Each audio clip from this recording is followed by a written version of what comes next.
জুলাই গণঅভ্যুত্থানের সম্মুখভাগের যোদ্ধা এবং ইনকিলাব মঞ্চের মুখপাত্র শহীদ শরীফ ওসমান হাদির মৃত্যুর পরিপ্রেক্ষিতে উত্তাল সারা দেশ। রাতভর দেশের বিভিন্ন স্থানে ভাঙচুর ও অগ্নিসংযোগের ঘটনা ঘটেছে।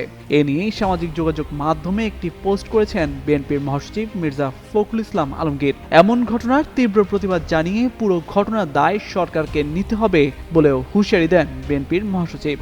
শুক্রবার ভোরে সামাজিক যোগাযোগ মাধ্যম ফেসবুকে ভেরিফাইড পেজে তিনি এই পোস্ট করেন।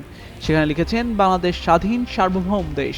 এদেশের প্রতিটি নাগরিকের জানমালের দায়িত্ব বর্তমান সরকারের। শহীদ হাদির মৃত্যুতে শোকার্ত জাতি যখন সৃষ্টিকর্তার কাছে দোয়া করছে হাদির আত্মার মাগফিরাতের জন্য, তখন ডেইলি স্টার ও প্রথম আলো সহ বিভিন্ন প্রতিষ্ঠান, বরেণ্য সাংবাদিক নুরুল কবির সহ আরও অনেকের ওপর হামলা সংঘটিত হলো। প্রায় এক বছরের বেশি সময়কাল ধরে বিভিন্ন মব সন্ত্রাস পুরো জাতিকে বিভক্ত করেছে উল্লেখ করে তিনি লিখেন, হাদি নির্বাচনের প্রার্থী ছিলেন, জনগণের দরজায় গিয়েছিলেন।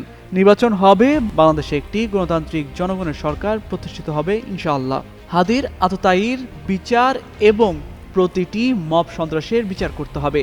এই সময় সব পক্ষকে দায়িত্বশীলতার সঙ্গে ঐক্যবদ্ধ হয়ে কাজ করতে আহ্বান জানান মির্জা ফখরুল। জুলাই গণঅভ্যুত্থানের অন্যতম সংগঠক শরীফ ওসমান হাদি গত 12 ডিসেম্বর রাজধানীর বিজয়নগরে গণসংযোগকালে চলন্ত রিকশায় থাকা অবস্থায় আততায়ীর গুলিতে আহত হন। গুলিটি তার মাথায় লাগে। ঢাকা এবং পরে সিঙ্গাপুরে দীর্ঘ চিকিৎসা শেষে বৃহস্পতিবার রাতে তিনি শেষ নিঃশ্বাস ত্যাগ করেন। তার এই মৃত্যুকে কেন্দ্র করে ঢাকা এখন এক উত্তাল ও থমথমে পরিস্থিতির মধ্য দিয়ে যাচ্ছে।